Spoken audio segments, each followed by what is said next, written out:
Good morning and welcome to episode 284 of Coffee with Mr. Green. First off, I want to give a huge shout out to Roebling Books and Coffee. If you've never had one of these, it's called an espresso lemonade. Fantastic, great summer drink. Huge shout out. Today I have a wonderful guest. Saturday, as I've talked before, was Newport's, was it a special graduation? Yeah, 150th. 150th graduation. And we've got Donovan Macario, Avila here, repeat guest. He's been on here before last summer. So how did graduation go? It went pretty well. Graduation on Saturday went really quick. I've been to previous graduations and it felt like really long, but for my graduation, it felt really quick. When everybody went up to speak, and then when we crossed the stage, it kind of set in like I was really graduating high school. And I honestly still can't believe I really did graduate, because it's weird. Like, time's gone so fast since COVID, and then being here at this school, I don't feel like I've graduated.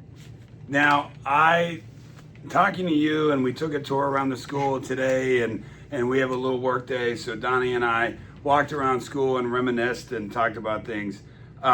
This show started when he was in 8th grade, so his class is pretty much the start of it. I've talked about it before. What do you kind of think about when you think about your experience here? Because you have had a unique opportunity in lots of different ways. So talk about some of the opportunities that you've experienced by going to Newport High School and also just being in the sort of post-COVID class.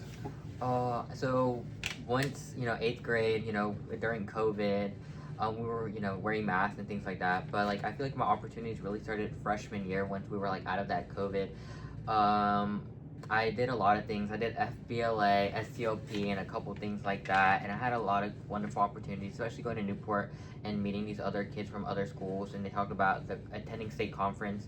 Luckily for us Newport students, we didn't really have to pay. We don't have to pay. Our school pays for these things, and that was really something I really am grateful for, because when talking to these other students, they were telling me how much they had to pay to attend state conference and then eventually national conference, where I've been lucky to qualify, and I haven't paid a single dime besides just fundraising to help out alleviate the cost. But when talking to these other kids, they tell me how much they have to pay and the barriers of entry for these opportunities. And then sophomore year, I got to take dual credit classes at Gateway. I was the first sophomore to do it in a while. And then junior and senior year, I did YSA, the Young Scholars Academy at Northern Kentucky University, where I took full-time. I was a full-time college student, taking college classes there instead of taking classes here at the high school. And it's just a wonderful opportunity, because the same thing, the school paid for all my classes and textbooks. I didn't have to spend a single dime of my own dollar, and I'm forever grateful for Newport Schools for that. Awesome. Yeah, cheers to Newport. Yeah. Looking back on your high school career, what would you say is an important lesson that you have learned yourself? I think an important lesson would be, not to care what other people think and take advantage of all the opportunities you have.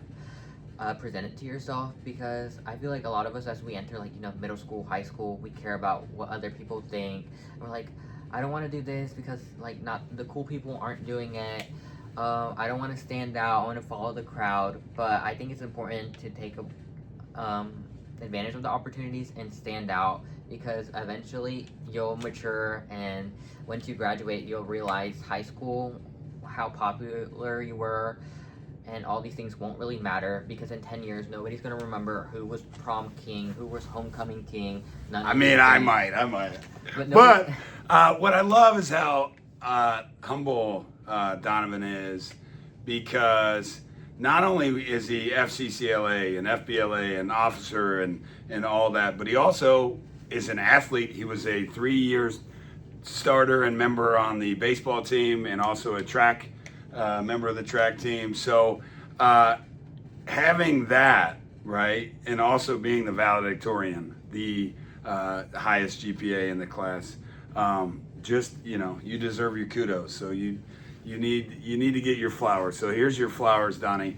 Advice to our viewers. What's one piece of advice that you can leave Besides, you said the lesson you've learned was, what was it?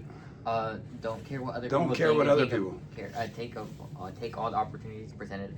And I guess just advice, I think just digging deep again, it doesn't matter. There's gonna be people who don't like you for any reason. Like, I know there's people who don't like me that you personally haven't done anything to, but they're just gonna find a reason to not like you. And a lot of time it's just because they're, jealous of the way you're able to just be yourself, and you don't care what other people think, and they're jealous of that and actually admire that. And I find it actually romantic how much time people will actually spend thinking about you and trying to tear you down, but in reality you're who they want to be, and you should take that as a compliment.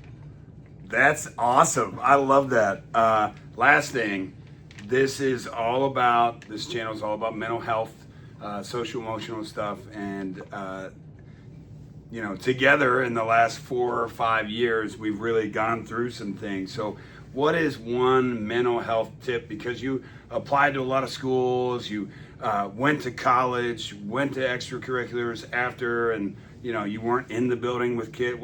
What's something that really helped you get through your senior year and now pushing you forward to college? What's a mental health tip that our viewers might use? I think I've gone through a lot, and I think what really got me through was just thinking about you can only control so many things. A lot of things you can't control, but you control how you react to something. And a lot of times, bad things could happen to you. And I like to think about, what's the worst thing that could happen, and just hope for the best and look like it can only get better. And it eventually will, because, you'll go through a rough patch, but it can only last for so long. Eventually it has to get better. And I think I've just been trying to be optimistic about it, it has to get better. It can't always be like this. And just being optimistic and, facing the future with warm courage and high hope. I love that. And I know you do too. And thank you so much, Donovan, for being a guest today again. And as always, like and subscribe, smash that like button, turn on notifications, and let's keep on learning.